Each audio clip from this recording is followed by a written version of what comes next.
Alko. So I'll start with myself. This is me at the age of 9 when I got my first camera. And I think my parents gave it to me because they thought I was good for nothing and maybe I would develop an interest. And I did develop an interest, and eventually I became a photographer. I always wanted to travel. I was born and brought up in communist Czechoslovakia, and we couldn't travel. And it was one of my big interests because I just read books, I saw films, and I wanted to travel. So I decided when I get an opportunity, I'm going to leave the country and I'm going to live in the West, which is free, and I can travel. The opportunity came in 1968 when I was 18 and the Russians invaded. And I thought I just needed to get out. And I left the day after the invasion and I hitchhiked all the way to England, where I actually did become a photographer. I went to college, I started working for the NGOs, and I had a sideline in doing interviews for the British Journal of Photography. And one of the persons I interviewed was Tim Page. And Tim Page was a British photographer who, almost like me, left England at the age of 17 and made his way to Vietnam, where he became a war photographer. And then he got very badly injured. He spent 10 years in recovery, and then he came to England and had an exhibition. I interviewed him, and I asked him how many of his pictures were ever published. And he said, most of my pictures have never been published.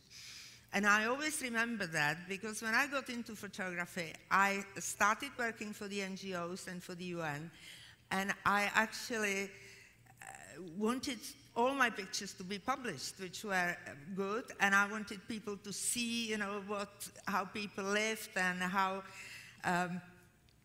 very important it is to show different lifestyle and different way of living, which in most countries of the third world, the developing world, is very, very poor.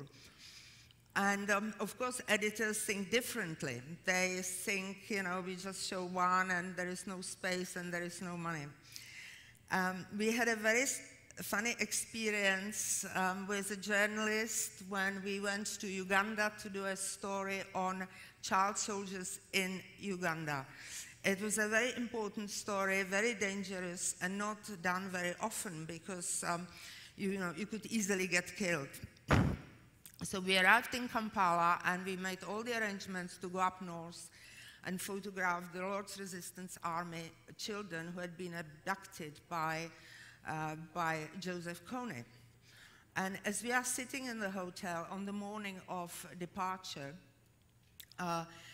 we see a television screen in the corner, and it says Princess Diana is dead.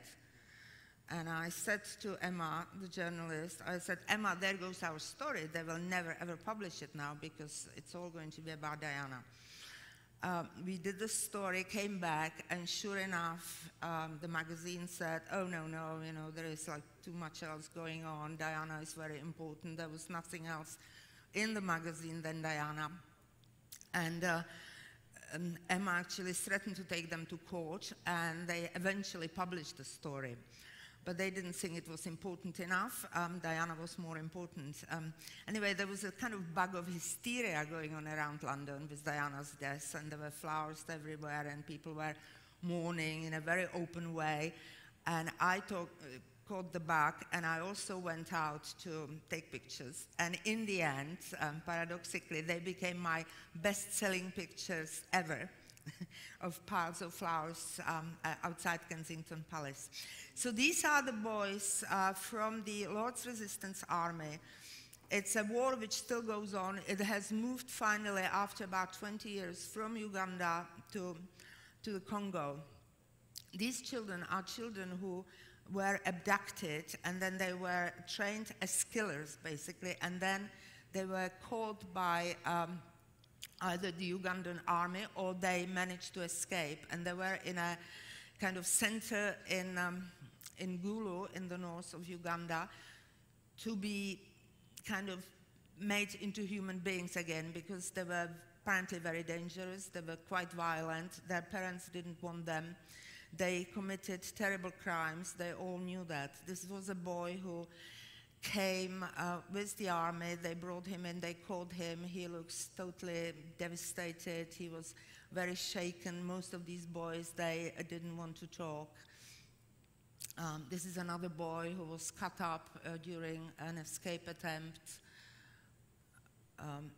These boys, they just have so much to tell and they are completely unable to tell it. Their lives are ruined. Some of them manage to pick up again, but very often they just become very, very sad, depressed people. This was a village we went to the day after it was burned after an attack by the LRA, Lord's Resistance Army. It was completely burned, and people were just sitting there not really knowing what they can do. This was a boy in a hospital, again, a whole village burnt out, a hospital full of people, the medical staff worked all the time, the whole night. They patched them up and they sort of made them comfortable.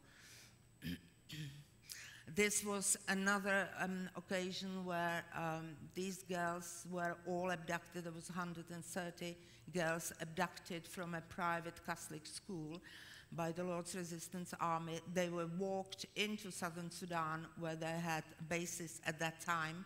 And in the end, the Mother Superior, who was an Italian nun, she walked by herself with a guide all the way practically to southern Sudan. They caught up with the army, and they gave them 110 girls back and kept the rest.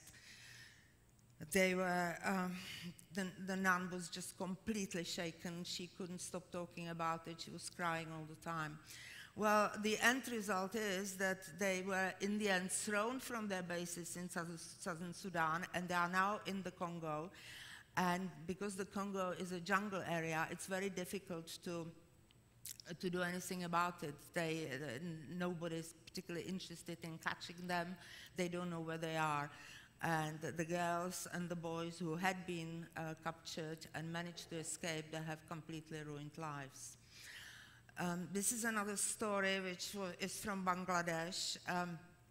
It's a story of Bina, who was burnt by acid attacks. And she basically got it because she was sleeping in a bed next to her cousin, and the cousin was the object of the attack, but her cousin Bina got it instead. And in fact, Bina was the first person who was completely disfigured facially and who wasn't covering herself. And she decided that she was going to do something about it. So she campaigned on behalf of the girls and trying to stop it, trying to make it a criminal offense. I think it is a criminal offense in Bangladesh, but the problem is that it's very difficult to prove who threw the acid. So the police, they may arrest the boys and there is no evidence, so they let them go again. I believe Bina is now in Washington and being a very active activist. This is another sad story of a girl from Sierra Leone. They used to chop their arms. It was a war over mineral resources. The country is very rich in diamonds, and the rebels, their trademark was to attack a village, and if people didn't want to go with them, they would chop their arms. And they didn't really care how old or how young the person was, and there were hundreds and thousands of people with chopped limbs. This was another sad story that was from Rwanda after the Rwandan war, where about 1 million people were killed. 1 million people went as refugees to Tanzania, and another 1 million to the Congo. you come from trips like this, you have your photographs, and you want to tell everybody about it. And people actually are very cagey about listening to it. They either tell you, don't show me, it's too sad, I don't want to spoil my day, or they are more interested in telling you their story, what happened to them while you were away. And I always found that very, very upsetting, because for me, it was always so important. You know, I chose to do these stories because I wanted to tell the world about how the other side of the world lives. So in the end, you know, it became my little solitary profession, my experiences, which I could never really tell anybody, and the people who wanted to see the pictures, there were very few and far between. I think I'm showing them more now than after the events. This was another nice visit I did with a friend who is Czech, and he knows the Tsemai in southern Ethiopia. He has been there guest many times. He has got his brothers, cousins, you know how it goes. And he took me there. It was a fascinating experience because none of them speak any English. They are one of the very small tribes down in the lower Omo Valley in southern Ethiopia. And they have got an advantage over their other cousins, other tribes, that they are not very interesting. They don't cut their faces, they don't tattoo themselves too much, they don't put plates into incisions in their lips. So nobody goes to see them. You know, tourists don't come and they don't get paid for tourists taking pictures of them. So they live very, very primitive, but very, very original lives, because not many of them can go and buy clothes in the local markets, so they just wear their traditional clothes. They still dress up for little festivals. They make tea by just striking two pieces of stone. They make fire, then they make their local tea, which I never even tried. They are very, very friendly. This is Bezi, who is kind of a modern Tsemai, because he has a mobile phone, and it was the only one in the whole settlement who had mobile phone. He used it quite often, but I don't know who he was calling because I couldn't talk to him. But it definitely wasn't anybody from his village, because that was the only phone I found there. They get now, if they have money, they go and buy plastic plates. Otherwise, they just eat from communal bowl. Also, they are slightly looked after, so the government comes and maybe builds a water pipe and a water pump, and so they can go and get water which is clean. Otherwise, they get water from quite dirty streams. This is how they grind their flour. They live in very tiny houses, round houses, with roofs which leak in the rainy season. They dress up in a very, I suppose, imaginative way. So if they buy something new, and they often buy shoes because the ground is very hard and very rough, but they use their own traditional decorations. This is probably the most decoration they will ever have. And then they go dancing, and people dance in a very kind of strange way. They just hop up and down, and they are supposed to attract their partners. It's a kind of a find your girlfriend type of dance. They don't eat very much meat, but in our honor, they killed a goat. And then they perform the ceremony where they take the guts of the goat and put it on somebody who thinks she's sick, on her stomach, and it's supposed to draw out all the disease and all the bad things from her body. They are very nice people, and they just simply failed to attract tourists because they are not commercial. They are not people who will go and do strange things to make themselves more attractive. So they still live much poorer than their neighbors who get paid for photographs, and they are visited by busloads of people. This is another country which I really like, and it's Somalia. I've been going to Somalia and Somaliland, since 1995 when I went for the first time. And since then, the country went through a really rough war, and it was divided into Somalia and Somaliland. This picture is from Somaliland. It's a country which hasn't been internationally recognized. Nobody seems to be interested in recognizing them internationally, so they have to look after themselves. And they have a lot of people who work abroad, and they send money back. And after the war, because it was completely flattened, apparently there wasn't a single building standing, they completely rebuilt it with their own resources because nobody helps them. And they live their normal, ordinary lives. They do things which they have always done, except for when they were in the war, and they had to run. There was nobody left in Hargeisa, the capital, in the whole country.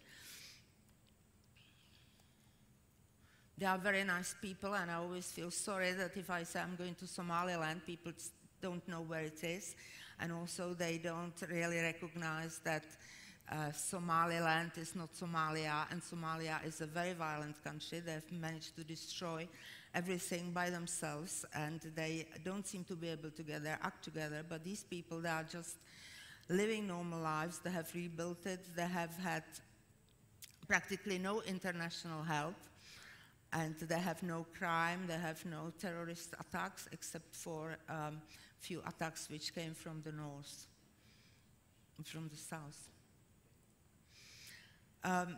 I find them fascinating because they are very, very traditional in many ways, and they cover themselves up. But when they go to a wedding, the girls spend like a whole afternoon, evening in a beauty salon, and they put on Western clothes. They have a whole line of dresses, wedding dresses from the West, which they can hire and borrow. And then they go out and they put this big kind of blanket over their heads to cover their faces, and they go to their wedding. And it's usually at midnight. Weddings start at midnight. And this is something which I've never understood, because I think they really don't look terribly nice. They have tons of makeup, and they have got these wonderful clothes which they can adapt to something more celebratory, but they do wear Western clothes. The children are always smiling. They are very, very happy children, and some of them are cover their faces, some of them cover their heads, some of them don't. Depends on how religious they are. They are always welcoming visitors. I don't think they have a nasty streak in their character. The women, they look very serene and close when they're outside, but they go and they practice sport. They take their clothes off, they run around, they play basketball. They have a basketball team which is playing in international games. And then you have the other side of Somaliland, and that's the nomads who actually lost most of their animals during the war, and they came back from Ethiopia, where they ran to, and settled down as internal refugees on the edge of the capital, Hargeisa, and they are never going to be able to rebuild their stock again. This is outside. This is the happy nomads who have got animals, who've managed to somehow at least save one or buy one. This is a schooling, because they haven't been to school for 20 years practically, and so UNICEF organized books for them. They printed completely new books, and they're starting to school themselves. This again, portrait which I really like, because these people have amazing eyes. A little orphan girl. There are lots of orphans who lost their parents during the war. And this is, for me, is the picture of kind of happiness, optimism, you know, looking forward to the future. It's street children in Hargeisa who are in a circus. Again, the circus has been going on for several years, and now they travel around the world, around Africa, and they participate in festivals.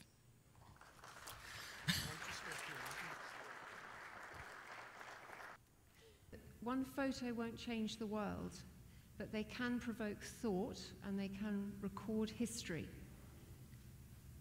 And what I'd like to show you is, carrying on from where Liba left off, just some of the work that we've done just publishing pictures in The Economist. It doesn't matter how good the photos are and what risks the photographer's taken to get them, unless they can reach an audience, they can't be seen. And change is formed by opinion, and photographs can focus attention on issues. So The Economist was first published in 1843, and under the masthead of The Economist there's a quote from Edmund Burke, who was actually an Irishman but was a member of the British Parliament. And it says that he warns that we should actively expand the sphere of our awareness. Everything about us otherwise will dwindle by degrees until at length our concerns are shrunk to the dimensions of our minds. It's very important for us to be open-minded about things. That's the philosophy on which The Economist was founded, and I hope that that continues through the use of photos to some extent today. It took a very long time for photos to be used in The Economist. Over 100 years before Fidel Castro made it onto a cover in 1959. I don't know why him particularly. It was 1960 before we used the photograph. Photographs have been used ever since. Obviously, there would have been some skeptics amongst the journalists. Even today, there are people who think that words should be the only thing in The Economist, and that photos simply break up the text and get in the way of them. But we use photographs, hopefully, to tackle serious matters, sometimes in a humorous way. This is a very, very boring and standard photo opportunity at a G20 summit.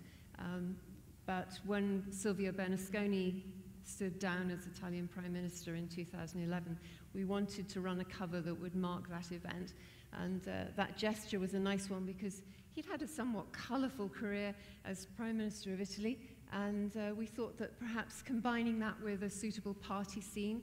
This is called The Romans of Decadence by Thomas Couture, which made our farewell cover to a man who had enlivened our lives quite a lot.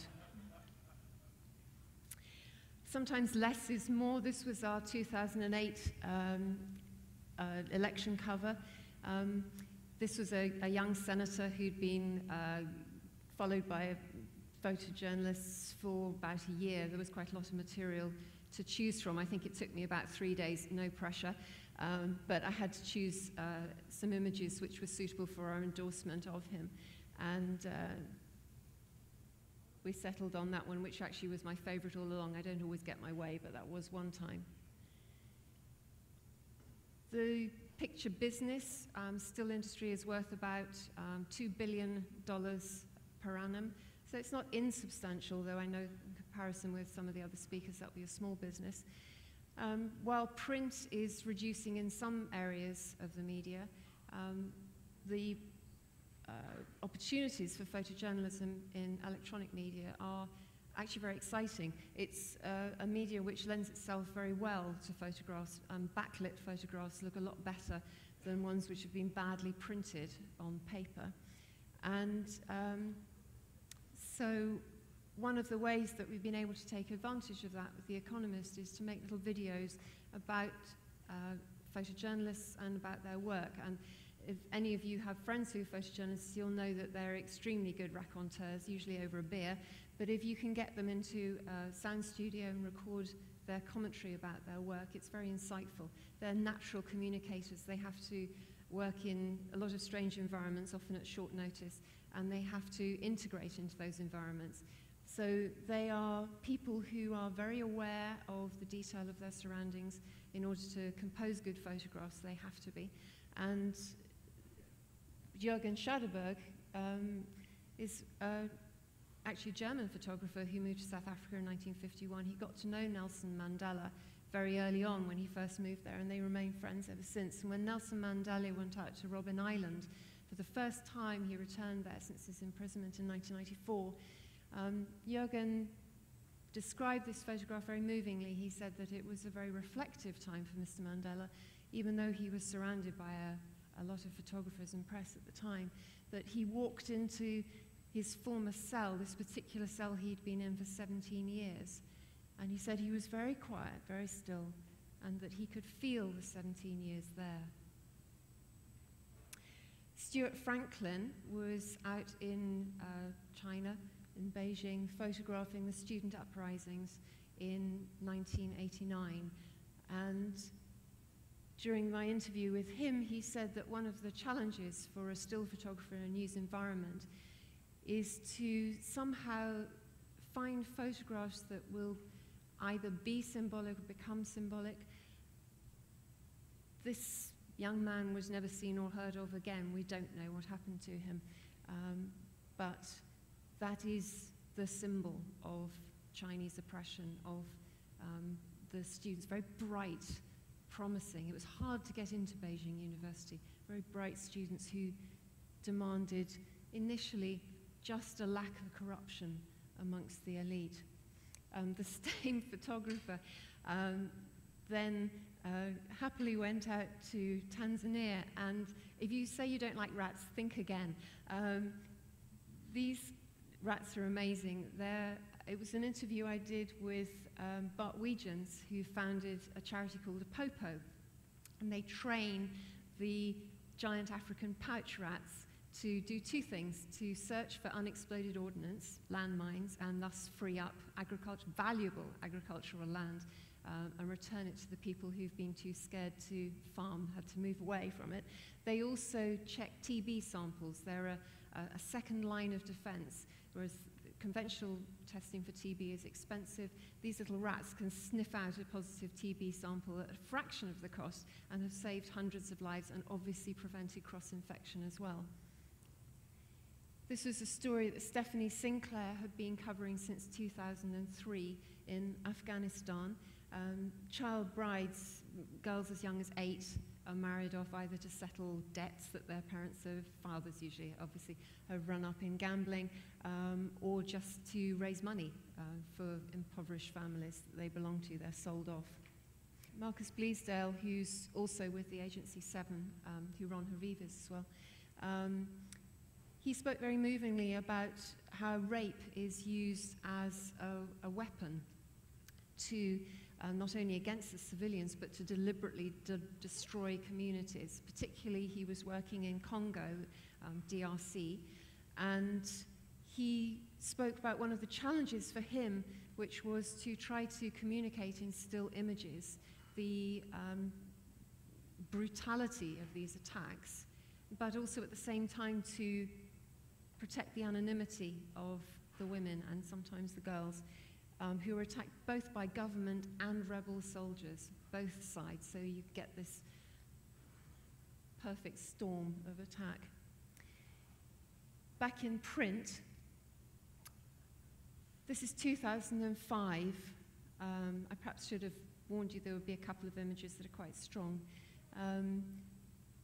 In 2005, this is just one incident in Iraq. This was an incident where one child was killed and 15 civilians were injured in a combined car bomb and IED attack. The Army, US Army, has some amazing photographers. They are by necessity anonymous.